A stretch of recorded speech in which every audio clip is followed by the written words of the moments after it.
Being present in the moment is hard. I realized this when I was having a nostalgic trip down memory lane with a good friend and fellow artist of a time we volunteered to be part of 200 artists that descended upon downtown San Rafael, a city 18 miles north of San Francisco.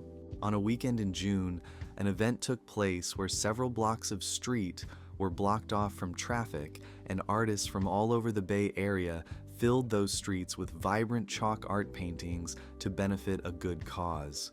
Reminiscing on our experience, I recalled a picture-perfect day. The music was flowing through the streets as artists worked feverishly to flesh out their masterpiece. Crowds were moving from one artist block to another, seemingly having a great time.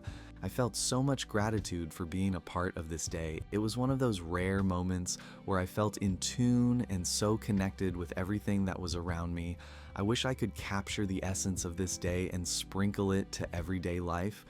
Then I was nicely reminded that this was not exactly how it all went down.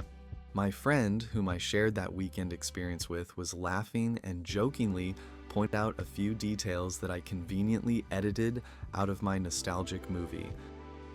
The alternate version went like this. The day was off to a terrible start. Perhaps the combination of lack of sleep and nerves made me feel sick on the drive over. I was imagining embarrassing scenarios of messing up the artwork and letting our art sponsor down.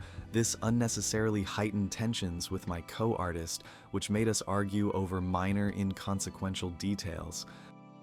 Our art canvas, which was a section of asphalt pavement, got so hot by noon you can fry an egg on it. So even with knee pads and scraps of cardboard to protect our hands and knees, being in an awkward hunched position for hours made everything hurt by midday. And then there's this one brilliant move. Because the restrooms were inconveniently located a few of blocks away, I refrained from drinking too much water for fear that I would waste time with several trips to the bathroom. It was no big surprise that this made me queasy and almost pass out of dehydration. I know this was really stupid. No wonder I edited this out of my memory. This version made it sound like I had a terrible weekend. We laughed in amusement at how I remembered it so differently. In hindsight, only after the day was done, when imagined catastrophes were no longer a threat and my body was no longer taking a beating, did I fully appreciate the day's wonder which had taken place. As time passed, I could only recall the good things about the event, and the temporary state of anxiety and physical discomfort have all been forgotten and completely edited out of my mind's highlight reel. As author and philosopher Alain de Botton says, nostalgia is the present enhanced by an editing machine.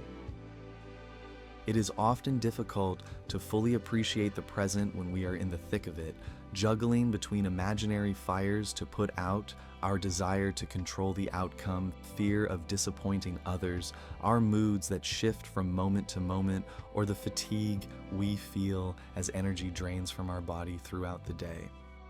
This made me think of the finale of that weekend event, a detail I had also omitted from my memory. After racing against the clock to get our artworks done by Sunday, visiting crowds had only a few hours to enjoy the finished work. Everything was washed off by Sunday night to clear the streets for Monday traffic. The event's ephemeral nature of beauty and destruction happening in such a short time is what made it special. After the day is over and all is said and done, what remains is the feeling of wonder and accomplishment that was shared with a friend. What about you? What are your reasons to create? Comment below, I'd love to hear from you.